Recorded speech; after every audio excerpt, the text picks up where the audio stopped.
नमस्कार, ASB news channel के सभी दर्शकों का बहुत बहुत स्वागत है।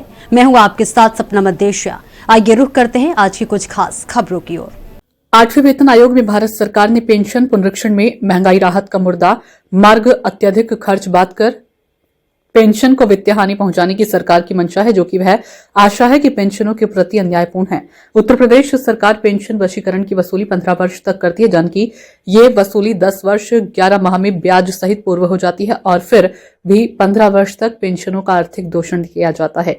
वरिष्ठ पेंशन की पेंशन वृद्धि 80 वर्ष उम्र के बाद 20 की जाती है, तब तक 93 पेंशन में दुनिया से चले जाते हैं। मात्र पेंशन ही 80 वर्ष की आयु तक बचते हैं। अतः 65 से 70, 75 से 80 वर्ष की आयु पर पेंशन वृद्धि की जाए, जिसमें वृद्धि का लाभ अधिकांश पेंशनों को मिल सके। सितारों की पेंशन आयकर से मुक्त रखा जाए, क्योंकि पेंशन आय नहीं जीविकोपार्जन की एक व्यवस्था है। इसी क्रम में आज जीपीडब्ल्यू के अध्यक्ष आरसी पांडे ने प्रतिनिधिमंडल सहित प्रधानमंत्री, केंद्रीय वित्त मंत्री व मुख्यमंत्री उत्तर प्रदेश को जनपद मैनपुरी की तरफ से पेंशन समस्याओं का विज्ञापन दिल दिखारी के माध्यम से भेजा है। आगे जनपद, मंडल, प्रांत में राष्ट्र स्तर पर पेंशन हित में पेंशन जागरूकता अभियान चलाया जाएगा। जिलाधिकारी को ज्ञापन देते समय अध्यक्ष आरसी पांडे की मंत्री बालेश्वर दयाल, वरिष्ठ उपाध्यक्ष राम कुमार तिवारी, राम भजन, रघुवीर सिंह आदि उपस्थित रहे। आज आपने ज्ञापन दिया संबंध में जो आपने अरे जो ये 8वां वित्त आयोग सरकार ने देना स्वीकार किया है, इसमें जो है आयोग को जो उन्होंने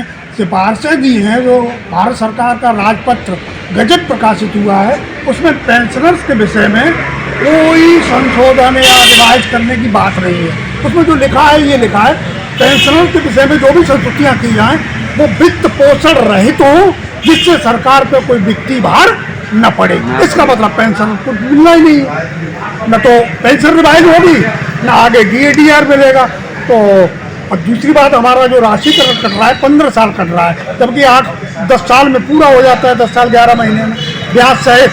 उसको कोई सरकार नहीं सुन रही। आला कोर्ट ने आदेश किए, लेकिन वो समिति बना दी, समिति ने सरकार के पक्ष में दे दिया। कई ऐसे बिंदु हैं, 10-12 बिंदु पेंशनर्स के, जो कि बहुत परेशान है। सरकार कतई नहीं सुन रही है, कतई नहीं सुन रही। अब आप क्या चाहते हैं? हम ये चाहते हैं हमारे हर जिले से, पूरे प्रांत से नहीं, पूरे देश से ज्ञापन जा रहे हैं प्रधानमंत्री को, मुख्यमंत्री को, कि पेंशनर्स की जो समस्याएं उनको हल किया जाए और DADR में या पुनरीक्षण में जो बढ़ोतरी होती रही है, अब तक चलती रही, उसको वैसे ही विधिवत कायम रखा जाए। क्योंकि सरकार ये चाहती, अब इनको कोई पेंशन की जरूरत नहीं है, इनको DR भी नहीं मिलेगा, DA भी नहीं मिलेगा और पेंशन का पुनरीक्षण नहीं होगा। ये तो बड़े बूढ़ों के साथ सरासर अन्याय है। हम लोग रह कितने गए, बहुत कम रह गए। नए लोगों की पेंशन वैसे ही सरकार ने खत्म कर दी 4-5 से। अब जो पुराने हैं उन पर भी तलवार चला रही। अब अगला कदम आपका क्या होगा? अगला कदम ये, हमारे हर प्रांत से, हर जनपद से ज्ञापन जा रहे हैं, और अगर सरकार नहीं सुनती, अभी कल वाराणसी में पेंशनर्स का बहुत बड़ा हुआ था, उसमें तमाम 3,000 पेंशनर्स इकट्ठे हुए थे। सरकार को चेताया है, अगर आप लोग नहीं सुनेंगे तो हम लोग जिले स्तर पर, मंडल स्तर पर और प्रांत स्तर पर और राष्ट्र स्तर पर धरना प्रदर्शन करेंगे और ये कहेंगे हम लोग बड़े बूढ़े हैं, जो हमें मिलता आया वो तो मिलना चाहिए। बाकी सरकार की इच्छा है। वैसे तो हमें ये लग रहा है कि सरकार का तो ये मानना है कि न रोने की इजाजत है, न फरियाद की है, और घुट घुट के मर जाऊं यही मेरे सरकार की है। तो सितम पे सितम वो किए जा रहे हैं, और एक हम हैं जो फिर भी जिए जा रहे हैं।